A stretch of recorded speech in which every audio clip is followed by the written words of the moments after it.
What's going on YouTube? This is Steven from Pure Landscaping. In this video we will be taking down a tree. This tree is pretty close to the house. It's a pretty tall tree. The bottom of the tree where the roots go into the ground are severely rotted, and because of the fall hazard we are taking it down.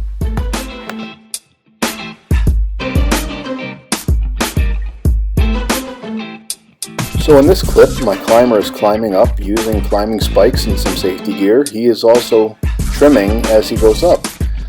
He removes the branches that are in his way, that way he can make it to the top. And that's what he's doing now. He's cutting off all the branches on his way up to the top.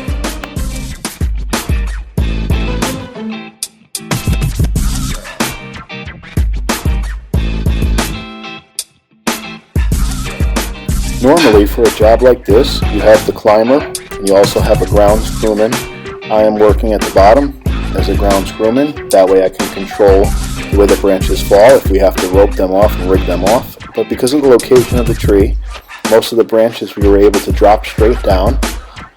Because it was close to the house, there were some sections that we had to control with a rope just for safety, just to make sure that they don't accidentally go the wrong way, which my arborist, my climber, he knows what he's doing. He's got about 7 years experience, but just in case, it's nice to be safe rather than sorry. So we would rope some things off.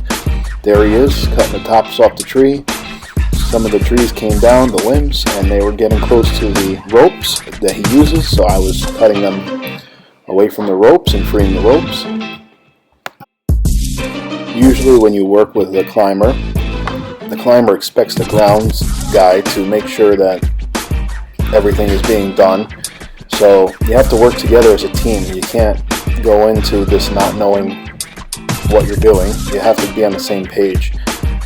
Being on the ground, I like to clean up.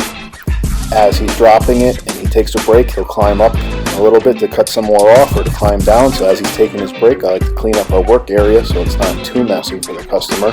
And it makes cleanup a lot easier. So here's a perfect example of being extra safe. He's cautious, I'm cautious. I do have insurance for tree removal, so that's not an issue. Make sure you never attempt this if you don't have experience or insurance. Mainly experience, but insurance is huge. So I have insurance, but just in case, I'd rather not make a claim. So he does cut the tree well, and he knows where it's going to land. But you know what? I'll just give it a little helping hand with a pull and just drop it precisely instead of having an accident. So take your time and really focus and pay attention to what you're doing. So the saw being used right now is the Stihl MS311. It's my personal saw. I actually did a review on it in my previous video, so if you're interested in that, check it out.